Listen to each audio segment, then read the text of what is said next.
Baik, tugas berikutnya dari Ruslan dengan judul Sistem Transaksi Penjualan Toko Bangunan. Nah, Pak Ruslan, judulnya ini kan tentang penjualan nih. Yang dijual kan bukan toko bangunan, tapi pasti barang ya kan.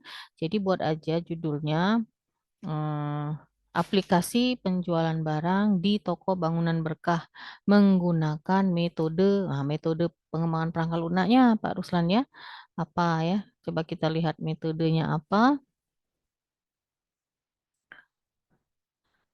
Pak Ruslan menggunakan metode waterfall berarti menggunakan metode waterfall model. Tambahkan di ininya judul. Oke, tahap pertamanya adalah requirement definition. Berarti bab duanya itu adalah requirement definition. Nah, bab duanya adalah requirement definition Pak Ruslan. Ya, isinya bolehlah tentang analisis. Oh, ini toko bangunannya ya. Oke, ada proses bisnisnya, ada bukti kwitansinya ini ya. Oh, kwitansinya kabur gambarnya. Nanti dibuat terang ya Pak ya.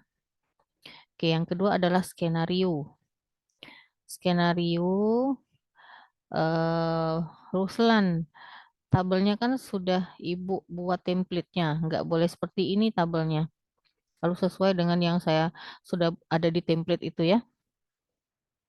Oke, yang pertama yaitu login. Oke, yang kedua adalah mengelola data produk. User memilih menu data produk, user memilih tombol tambah, menambahkan data produk. Nah, data produknya harus jelas, Ruslan. Data produknya apa? Misalnya nih, ID barang, ID produk, nama produknya, harganya, ya. Kalau ada jenisnya, nggak boleh dibuat menambah data produk, nggak boleh. Harus dibuat apa atributnya, ya. Oke, yang berikutnya mengelola data order.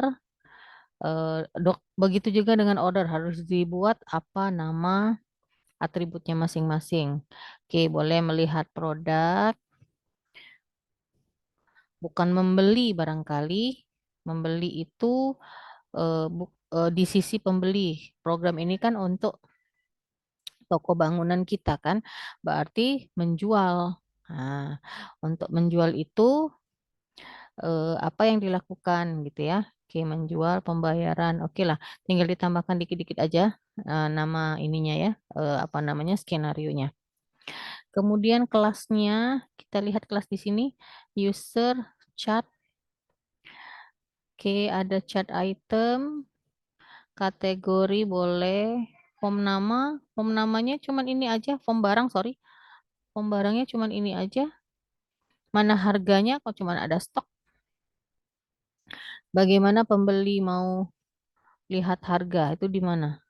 Ini jumlah, oh ini ya harga. Oh jadi ada kelas barang, ada kelas apa bedanya ini dengan ini? Kenapa nggak digabung? Oh ini tentang stok ya.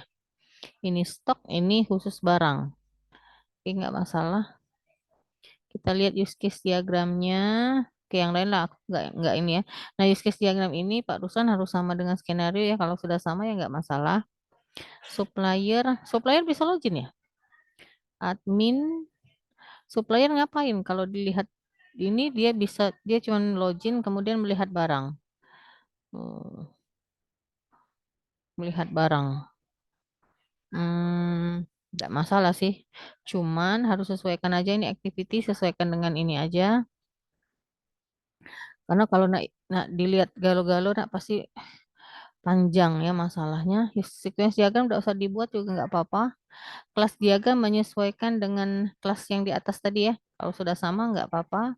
Nah, masa kategori nggak ada relasi dengan barang misalnya? Pasti ada relasinya, nggak mungkin dia berdiri sendiri. Begitu juga dengan form barang, ya sesuaikan.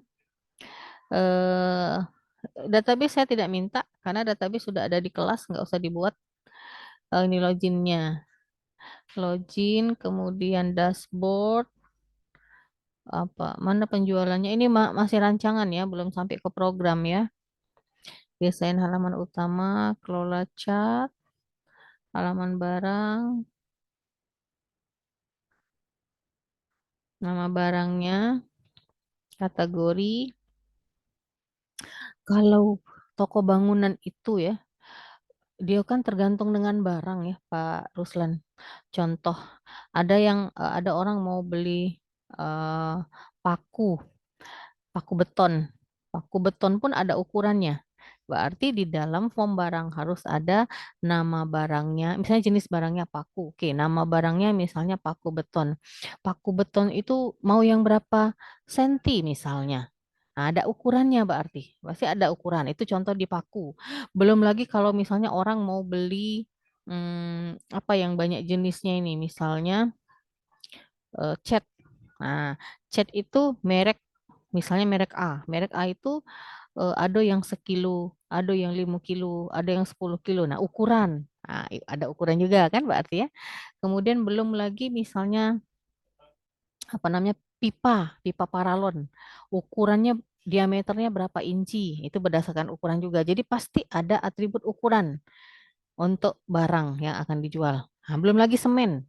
Semen batu raja mau mau berapa kilo nih? Ada kan yang kita bisa beli 1 kilo atau mungkin lebih dari 1 kilo, satu sak segala macam. Itu ukuran juga. Nah, kalau saya lihat, nah ini ya untuk nambah barang cuman ada stok, tapi tidak ada ukurannya.